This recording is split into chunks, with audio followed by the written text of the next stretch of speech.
राष्ट्रपति अभिभाषण में प्रशासन में पारदर्शी शासन, मेरिट आधारित चयन और पर्याप्त वित्त पोषण जैसे जरूरी सुधारों की आवश्यकता की कोई चर्चा भी नहीं की गई है।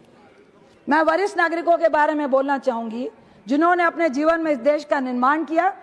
दिन ब दिन उनकी गरिमा, जो उनके जीवन में जीवित रहने का साधन है, वो चिंता में है।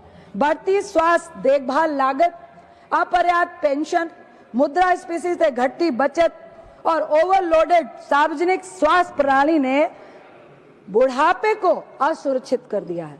कई लोग पुरानी बीमारियों से जूझ रहे हैं और आवश्यक स्वास्थ्य उपकरणों की जरूरत है, फिर भी air purifier, water purifier, heater जैसे उपकरणों में अब भी जीएसटी के दायरे में आते हैं, जबकि यह विलासिता की चीज नहीं है अध्यक्ष जी, बल्कि जरूरत की चीज है।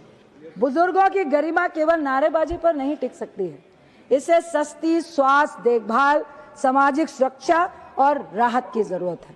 आदिवासियों की बात कही गई, कहा गया आदिवासियों के संस्कृति को संरक्षण देने के लिए हम संग्रहालय बना रहे हैं। आदिवासियों का संरक्षण उनके संग्रहालय बनाने से नहीं, उनके अधिकार जंगल जमीन को उनके लिए अधिकार देने से बन सकता है। साथ ही मैं कहना चाहूंगी कि अभी जिस तरह से यूएस ने आज जो डील का बारे में चर्चा की है, मुझे किसानों की चर्चा हो रही है, मुझे उनकी चर्चा हो रही है। एक तो स्वामीनाथन समर्थन मूल्य लागू नहीं हुआ, ऊपर से आप उनको कौन सी डील दे रहे हैं, कौन से मिल प्रोडक्ट की डील दे रहे हैं। ये सदन को, सरकार को, विपक्ष को आत्मविश्वास में लेना चाहिए और उनको बताना चाहिए।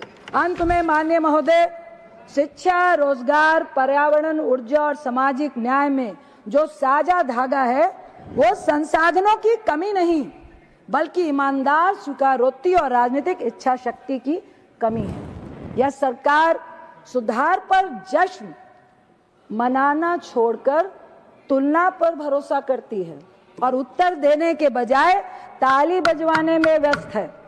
भारत के लोग चमत्कार नहीं मांगते हैं, वह चाहते हैं सच्चाई, पारदर्शिता और समय पर कार्रवाई करिए।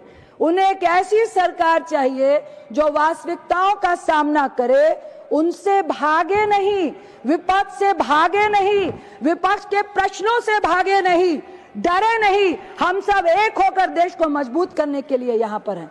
मैं यही करूंगी कि विनम्रता के साथ शासन करे, अहंकार नहीं करे। अंत में माननीय अध्यक्ष महोदय, मैं केवल इतना कहना चाहूंगी कि इतिहास कर्म के साथ साथ मौन का भी लेखा रखता है।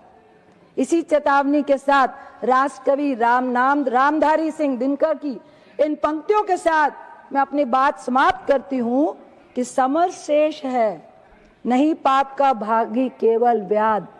समर शेष है, नहीं पाप का भागी केवल व्याध।